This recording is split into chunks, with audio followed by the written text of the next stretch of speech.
মনে করো মারে, মারিয়ে মনে করো ওই যে ফেলে দিয়ে চলে যায়। একটি গুলির শব্দ, তারপর নিস্তব্ধতা। ভারতীয় সীমান্ত রক্ষা বাহিনী বিএসএফ এর গুলিতে পাটগ্রাম বাংলাদেশি কৃষক সবুজ ইসলাম নিহত হওয়ার পর আতঙ্ক গ্রাস করেছে পুরো অঞ্চলের মানুষকে। ফাঁকা সীমান্তের মাঠ, কোনো কৃষক নেই, বিজিবির টহল, শুকনো ধানক্ষেত। লালমনিরহাটের দিঘলটারি সীমান্ত, যত দূর চোখ যায় ধু ধু মাঠ। একসময় কৃষিকাজে ব্যস্ত থাকা এলাকাটি এখন প্রায় মরুভূমি। কাঁটাতার, সীমানা আর গুলির ভয়ে কেউ কেউ দিনমজুরিতে নেমেছেন, কেউ কেউ বাধ্য হয়ে আবারও কাজে ফিরছেন। তো ভয়ের কারণে মনে করো কৃষিকাজ কমে যাচ্ছে, মানুষ এখন কৃষিকাজ ছাড়ি দিতেছে, কিন্তু আমরা তো আর এটা পারিনি। আমরা কৃষিকাজ যদি ছাড়ি দিই তাহলে তো আমাদের তো মনে করো অন্য কোনো রাস্তা নেই। প্রতিদিন মনে করো আয় করি 600 টাকা। বিচার তো কোনো দিন দেখি নেই, খালি শুনি, খালি ওরা খালি মনে করো মারে, মারিয়ে মনে করো ওই যে ফেলে দিয়ে চলে যায়। কোনো দিন তো প্রতিবাদ দেখি নেই। সীমান্তে কৃষিকাজ না করলে রফিকুল ইসলামের মতো পরিবারগুলোর সামনে নেই অন্য কোনো আয়ের উপায়। এখানে আসলে আমি গ্রামবাসী, এই এলাকায় যেহেতু আমি থাকি, তো আমাদের গ্রামবাসী আসলে সকলেই সবসময় আতঙ্কের মধ্যে থাকি। তো বিএসএফ তো আর ওই সময় আমাদের এত মানবতা দেখায় না, একটু ত্রুটি হয়ে গেলেই দেখা গেল যে ওরা আমাদের গুলি করে দিল। তো এই কারণে এলাকাবাসী সবসময় আতঙ্কের মধ্যে থাকে আর কি। এই রক্তাক্ত সীমান্তের আরেক চিত্র, ভারতের দরিবাস গ্রামের বাসিন্দাদের এখানে অবাধ যাতায়াত। অভিযোগ, পাসপোর্ট বা ভিসা ছাড়াই তারা বাংলাদেশে প্রবেশ করতে পারেন। খারাপ তো লাগে, খারাপ কার লাগবে না, সবাইকে খারাপ লাগে। তখন ফির কয়দিন যাওয়া এসে করি নাই, এখন ফির যাওয়া এসে সবাই করে, কোনো সমস্যা নেই। স্থানীয় নেতৃত্ব উদ্বিগ্ন, তারা দেখছেন কৃষকদের ঝুঁকি, কিন্তু বিকল্পও নেই।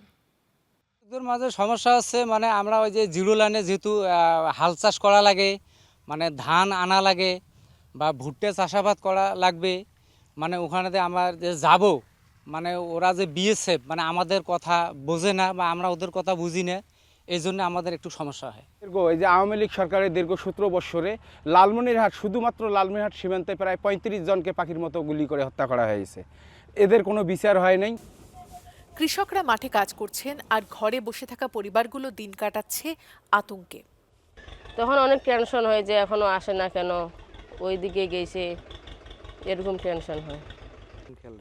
আমরা বাচ্চাদের দিকে অনেক খেয়াল রাখি, বারবার বলি যেন বর্ডারে ওদিকে একটা সীমান্ত আছে, তো যে বাচ্চারাও চিনি যেন সীমান্তর ওই পাশে যাওয়া না হয়। ওদিকে খেলাধুলা করতে গেলে ডাকে নিয়ে আসি যে ওদিকে খেলাধুলা করা যাবে না, এদিকে খেলো।